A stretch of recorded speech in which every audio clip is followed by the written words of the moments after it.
So welcome back to three facers myself Anusitya second year professional veterinary student. So जैसा कि मैं आपको बताया था कि मैं अगली वीडियो में आपको एक स्पेशल इंसान से मिलाने वाला हूँ, यूपी कैडेट रैंक 1 जिसकी 2021-22 में आई थी, तो जो कि अपने आप में बहुत बड़ा लक्ष्य होता है रैंक 1 किसी भी स्टेट लेवल एग्जाम में लेके आना।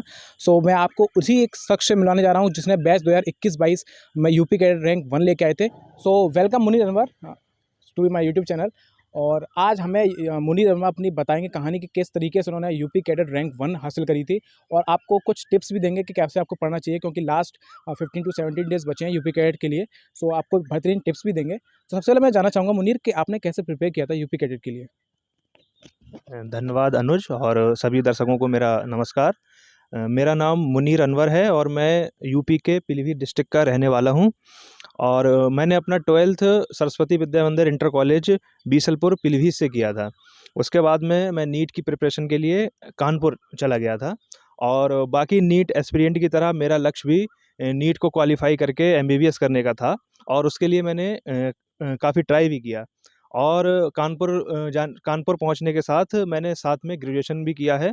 और कानपुर की एक कॉलेज से मैंने ग्रेजुएशन किया है, और ग्रेजुएशन कंप्लीट होने के बाद मैंने तैयारी जारी रखी थी। सो मुनीर, कभी सोचा था कि यूपी कैडेट में रैंक 1 आप अचीव करेंगे? भले ही नीट में एमबीएस में सिलेक्शन ना हो पाया हो, लेकिन यूपी कैडेट में रैंक 1 लाना किसी स्टेट लेवल एग्जाम में बहुत बड़ी बात होती है। कभी सोचा था कि रैंक 1 आएगी? नहीं, नहीं, ये कभी नहीं सोचा था कि मैं यूपी कैटेट में रैंक 1 ला पाऊँगा। इससे पहले मैंने कैटेट कभी दिया भी नहीं था, ये मेरा फर्स्ट अटेम्प्ट था कैटेट का। इससे पहले सिर्फ़ और सिर्फ़ नीट का एग्ज़ाम और एम्स का एग्ज़ाम देता था मैं। और कैटेट मैंने पहली बार ही डाला था, और अपने ख़ासकर बड़े भाई के कहने पर कैटेट का फॉर्म भरा था कि एक ऑप्शन भी बना के रखते हैं। और उसके बाद में मैंने कोई ख़ास तैयारी नहीं की थी। जो नीट के लिए पढ़ते थे बायोलॉजी, केमिस्ट्री और फिज़िक्स, वो पर्याप्त है कैटेट को क्लियर करने के लिए, क्वालिफ़ाई होने के लिए। सो फिजिक्स, केमिस्ट्री, बायो तो हम नीट प्रिपरेशन के दौरान पढ़ते ही हैं, लेकिन जब यूपी कैडेट एग्जाम देते हैं तो हमें एक नया सब्जेक्ट देखने को मिलता है जो कि जीएस है। तो जीएस के लिए आपने कुछ स्पेशल प्रिपरेशन की थी, या फिर आप न्यूज़ वगैरह देखते थे? कैसे प्रिपेयर किया था हम जीएस के लिए? असल में अनुज कि मेरा शौक रहा है शुरू से ही। मैं न्यूज़पेपर वगैरह पढ़ने का शौकीन रहा हूँ शुरू से ही। और जो इसके अलावा मैंने किया वो ये है कि जो हम लोग सोशल मीडिया वगैरह चलाते हैं तो फेसबुक, तो उस पे जो न्यूज़पेपर्स हैं उनके मैंने ऑथेंटिक जो पेज होते हैं उनको फॉलो कर रखा था। तो खाली टाइम में वो स्क्रॉल करता रहता था, तो मुझे सारी अपडेट रहती थी। ऑल ओवर जो न्यूज़पेपर से न्यूज़ रहती थी वो सारी अपडेट रहती थी। और मैं कुछ टीवी चैनल्स के जो बुलेटिन होते थे 10 मिनट 15 मिनट के, वो भी डेली देखता था। मैंने कोई ख़ास प्रिपरेशन नहीं की है जीएस के लिए, और ना ही कभी जीएस के लिए कोई किताब पढ़ी है, ना कोई पत्रिका पढ़ी है। तो जैसा कि मैं आप लोगों को बता दूं कि यूपी कैडेट में रैंक आप ला सकते हैं, लेकिन रैंक 1 लाने के लिए जीएस में आपको बहुत अच्छा स्कोर करना पड़ता है। तो मैं आपको बता दूं कि मुनीर के जो थे जीएस में आउट ऑफ 20 क्वेश्चंस करेक्ट थे। जैसा कि वो बताते हैं कि मैंने 20 क्वेश्चन पूरे करेक्ट कर रखे थे जीएस में, इस वजह से शायद इनकी रैंक जो है 1 स्कोर करी इनने। बाकी बच्चे जो सबसे ज़्यादा मार्क्स खाते हैं वो जीएस में ही खाते हैं, बिकॉज फिजिक्स, केमिस्ट्री, बायो तो सब लोग नीट के प्रिपरेशन के दौरान पढ़ते ही हैं।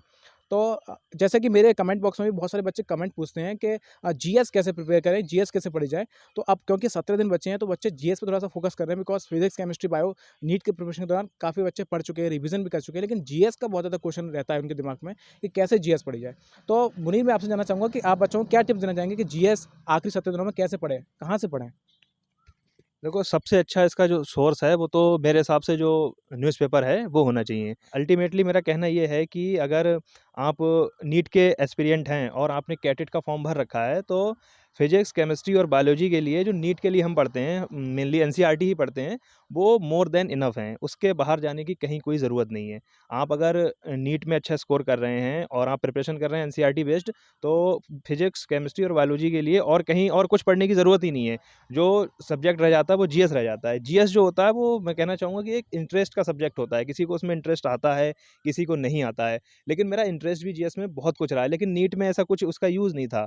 तो कैटेट जब मैंने दिया था तो मैं यही था कि न्यूज़पेपर पढ़ता था, और जो ऑथेंटिक चैनल हैं, ऑथेंटिक पेज होते हैं फेसबुक पे, सोशल मीडिया किसी पे भी, उससे जो उसके सोर्स से जो मुझे न्यूज़ मिलती थी उसे पढ़ता रहता था। कभी-कभी आर्टिकल पढ़ता था, जिससे मैंने जीएस के लगभग-लगभग सारे क्वेश्चन ठीक किए थे।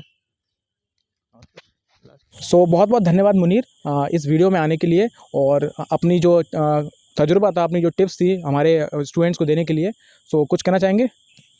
अरे धन्यवाद की कोई ज़रूरत नहीं है अनुज। अनुज मेरे बैचमेट हैं और मेरे बहुत ही अच्छे मित्र भी हैं, तो धन्यवाद की कोई ज़रूरत नहीं थी। तो आप लोगों को बता दूं कि हम दोनों एक ही बैच के हैं 2021-22 के। सो हम जैसे कि आपको बता दूं कि दोनों ही बहुत अच्छे फ्रेंड्स हैं शुरू से ही इस कॉलेज जर्नी के दौरान। तो आपको बीच बीच में ये वीडियो में आप मिलते रहेंगे, और जो भी कहीं भी आपको ज़रूरत हो हमारी हमारी कोई भी सलाह की, या कोई भी आपको प्रिपरेशन टिप्स चाहिए हो, तो आप बिल्कुल कमेंट बॉक्स में बता सकते हैं। हम आपको कभी भी मैं आपको कमेंट बॉक्स में रिप्लाई करता ही रहता हूँ। और जब भी आपको कोई भी क्वेरी होती है तो आप बिल्कुल हमसे सवाल पूछ सकते हैं इंस्टाग्राम हैंडल पे। इंस्टाग्राम हैंडल मैं डिस्क्रिप्शन में डाल दूँगा हम दोनों के ही, तो आप वहाँ जाके आप क्वेश्चन पूछ सकते हैं। कोई हिचकने की ज़रूरत नहीं है, और कमेंट बॉक्स में कमेंट भी कर सकते हैं। सो बहुत-बहुत धन्यवाद इस वीडियो के लिए, और सब्सक्राइब कर देना चैनल को, और मुनीर अकबर सब्सक्राइब करा दिया हमारे चैनल को। हाँ, मेरा अनुरोध है कि थ्री फेज़र को सब्सक्राइब करें और इस वीडियो को लाइक करें और उस पे कमेंट भी करें। धन्यवाद।